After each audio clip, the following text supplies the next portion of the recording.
All right, folks, it's a cold and snowy day in Kentucky. I am literally snowed in. My car won't move, so we're here forever. Now, as we know, for the Screen Actors Guild, there's normally a big announcement ceremony. That's not the case because of the fires in California today. My goodness, that looks devastating. And I'm supposed to go there this weekend. That may not be happening. Son of a bitch! But right now, SAG nominees, they are on the website. I've only seen what I scrolled down to. We're going to start there, go up. We'll talk TV a little bit, but Oscar implications. That's where my head's at. If you guys want to follow along in the comments, let me know your thoughts. If you enjoy this reaction video, we'll try to do more if you drop a like, if you like this kind of thing. I don't know. Then, of course, we're going to start with the one that normally pisses me off, but it feels like the last few years they've done a little bit better of a job. Stunt ensemble in a television series, and I'm looking at this, man. I'm actually pretty happy with these TV categories. The Boys and House of the Dragon obviously going to have a lot of stunts, but shows like Fallout and The Penguin, those shows have a lot of stunts as well as Shogun, and obviously Shogun may be the most stunt-packed series of the year. And so I really like this category. Just off the top of my head, I can't really think of another show that would be better than these 5 options, so great job, SAG. The movie category, the one that they usually get wrong. I think there was a year that they didn't put like John Wick on here or something like that. So immediately I see The Fall Guy. You know, I was in the camp of this movie's a bit overrated, but it belongs in a stunt category. It's a movie that celebrates stunt work. A few years ago, they may not have put it on there, but they got it on there this year. I love that. The Fall Guy, my favorite choice so far. Some great stunt work in Deadpool and Wolverine, Gladiator 2, obviously, Dune Part 2, yes, and Wicked with the choreography and flying around on the broomstick, and Cynthia Erivo doing her own stunts. I like this category. We're 2 for 2 with SAG, starting obviously with the stunt stuff, but let's get into the big guns. And again, I don't predict television, so immediately male actor in a television movie or limited series. I see Andrew Scott, loved me some Ripley. Did not see Disclaimer. Baby Reindeer, one of my favorites of the year, so I love that, as well as Colin Farrell and Javier Bardem in Monsters. I don't know if I agree with that because he wasn't in it all that much, but okay. Actress, a lot of names we're used to seeing there. Kathy Bates, Cate Blanchett, Jodie Foster. Here's the new guns, which I really appreciate. Jessica Gunning for Baby Reindeer. Lily Gladstone in Under the Bridge. Haven't seen that.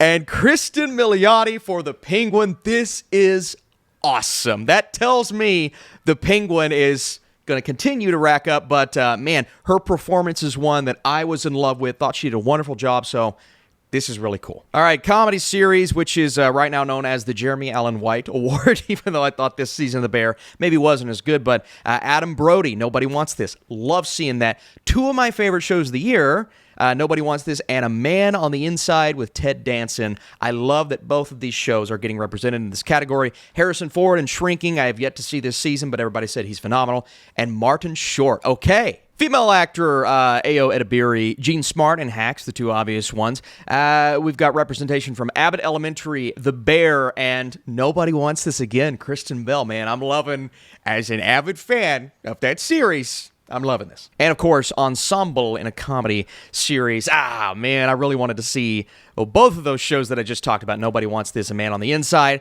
But these are the obvious ones. The Bear, Abbott, Only Murders, Shrinking, Hacks. These are the shows that continue to get in.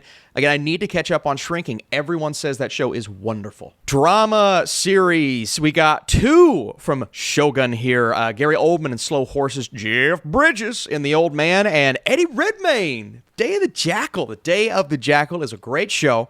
I just finished it just in time for my best TV shows of the year list. Female actor in a drama series. Again, we've got Shogun representation. The Diplomat. 2 from The Diplomat. Allison Janney on there as well. Nicola Coughlan from Bridgerton. All right. Kind of random, but I'll take it. And Kathy Bates from Matlock. Kathy Bates is just, she's in everything nowadays on TV. And then, of course, Ensemble in a drama series. Bridgerton. All right. Day of the Jackal. The Diplomat. Shogun, and Slow Horses. So I guess The Penguin's not on there, which is, and I get it, it's Ensemble, so maybe not the most stacked cast across the board, but I would put The Penguin in here over something like Bridgerton, at least this season of Bridgerton, so that's a little bit of a bummer. But Day of the Jackal's on there, and Shogun, which is not going to spoil it. Male actor in a supporting... What?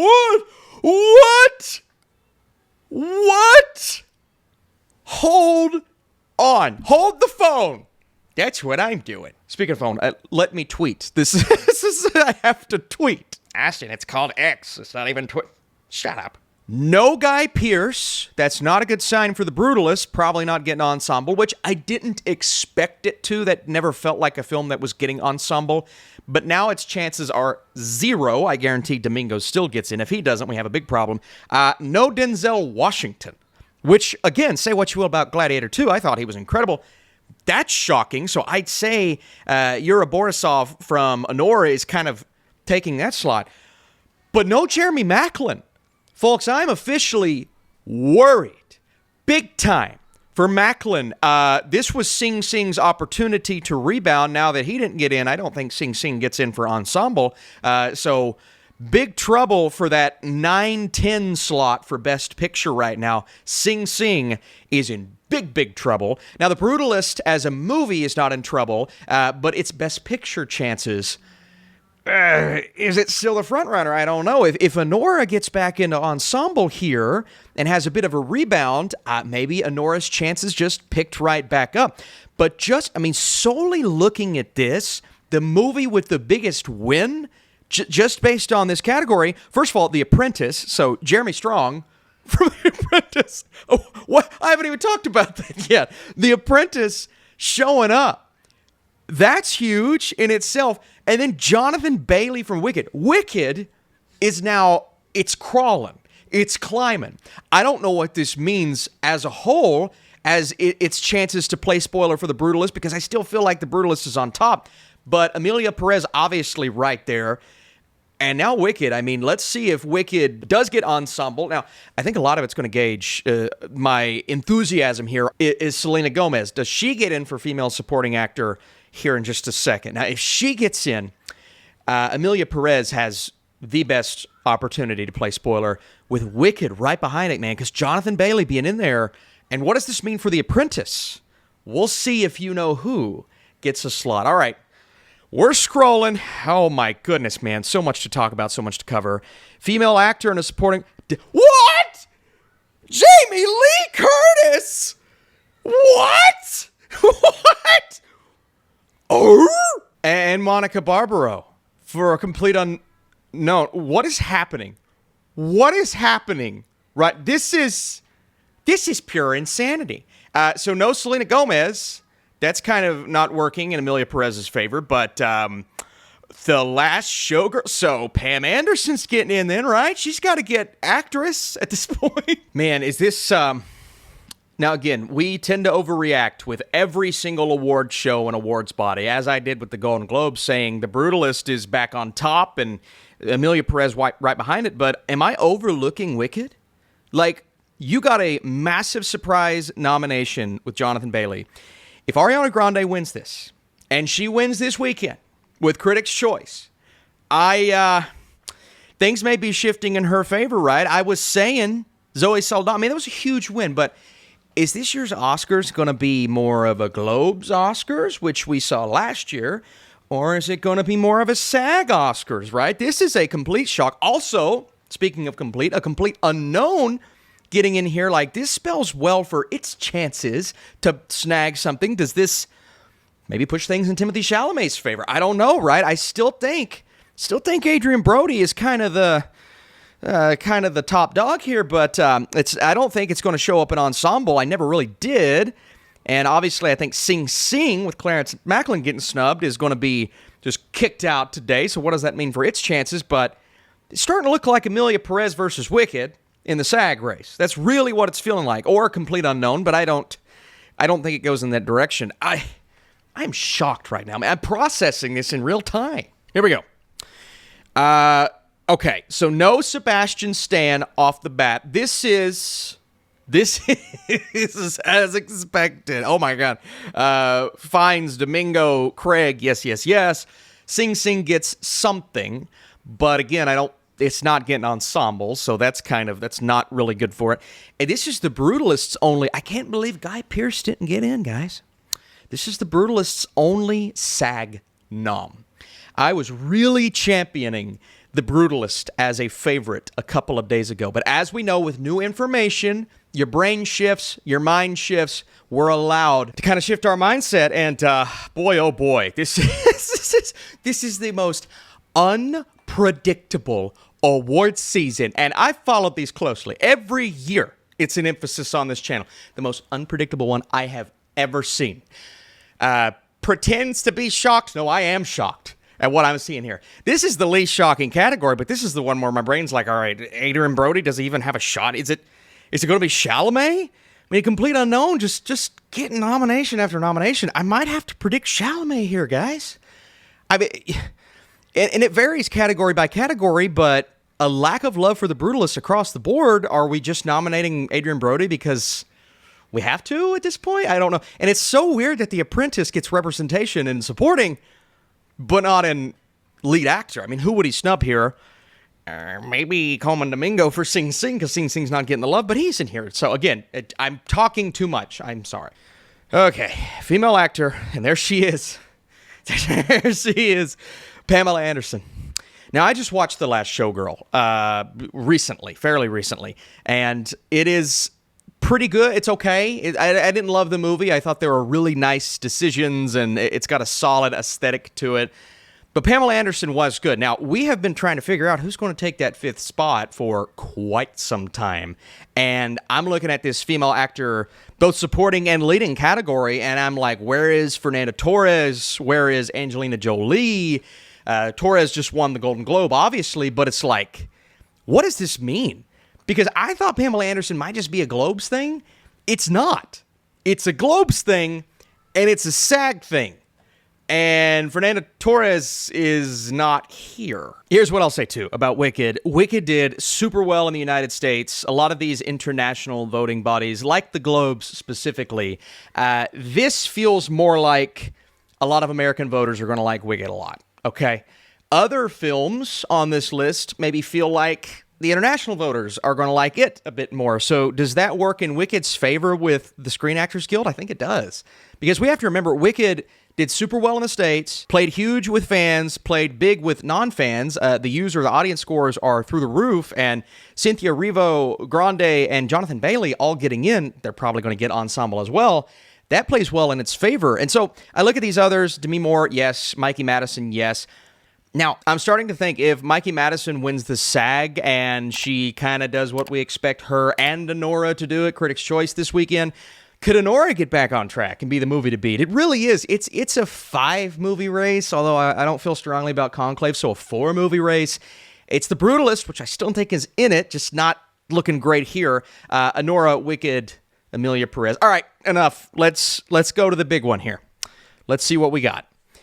A complete unknown again. A complete unknown again. That's huge. Honora, which that is huge. We needed Honora to do well here to stay on track. It did well. Conclave. So 5-person race. It's pretty big for Conclave. Amelia Perez and Wicked. I am thinking right now, this early, it may come down to the 2 musicals. What the fuck is this? And I know what you're saying. What if Amelia Perez doesn't win director or screenplay? Listen, think of a film like Chicago. A big, flashy musical that, I mean, obviously had way better scores across the board than Amelia Perez, because I'm just not seeing the love outside of the industry for Amelia Perez. And then, like, the random person on Twitter every now and then that goes, actually, Amelia Perez is a masterpiece. And I'm always just like, why? And I'm done doubting it. I am done doubting Amelia Perez that did so well here. I'm no longer doubting Wicked, and I really enjoyed Wicked, so I don't have a reason to doubt it. But it just felt like for such a long time, you know, the audience score is great, the box office awesome, but could it do what some people thought Barbie would do last year? And the answer is yes, because there's no Oppenheimer this year. I think the film that resembles Oppenheimer is not getting the love right now in The Brutalist. Now, it did well at the Globes, yes, but the SAG Award nominees are this is chaos. This is chaos. Absolute. I'm an agent of chaos. It's everything I thought the Globes would be this year. Now, the Globes were chaotic, but in kind of a good way. This is chaotic in an insane way. I never saw Best Supporting Actor going that way. Jonathan Bailey? Are you kidding me? Like, that is crazy.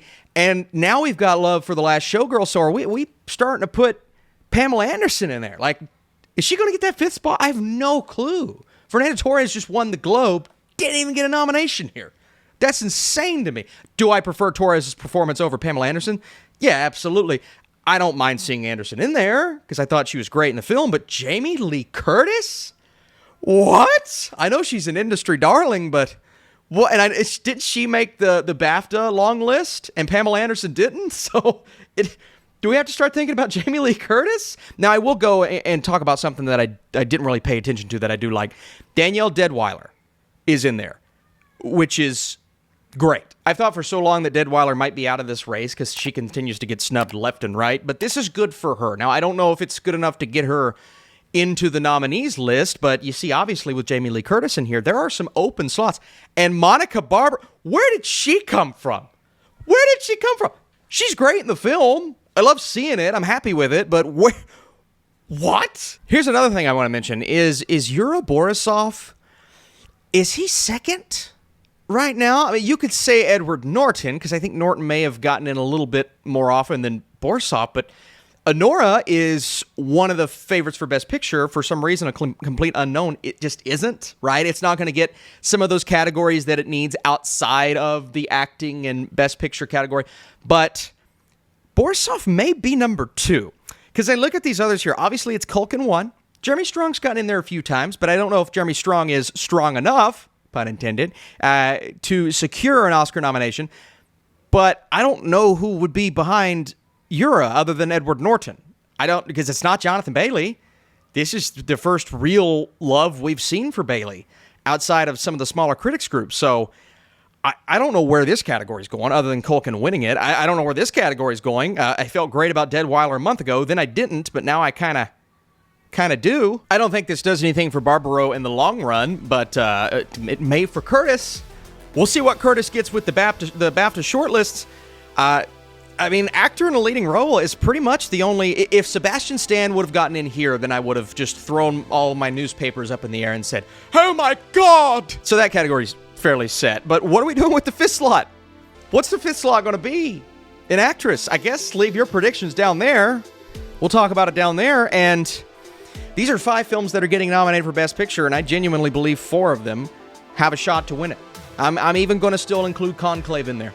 I'm still including Conclave. I know that sounds crazy, but this is a dart throw of a year. Folks, I don't know. I apologize for losing my mind in real time. Look, what are you all thinking? What are you thinking? What kind of coverage do you want to see for Critics' Choice? Look, I don't know. With the way things are going here and in Los Angeles, I don't know if I'm going to be able to go, to be honest with you, but we're going to try. But if we're not there, we can still make videos here. That's the cool thing about it, if our power's on. So we'll see. Hey, thank you all so much. Your support means the absolute world to me. This coverage is so much fun. What a chaotic year. What a joy this is to cover. And I'll see you soon. What are we doing?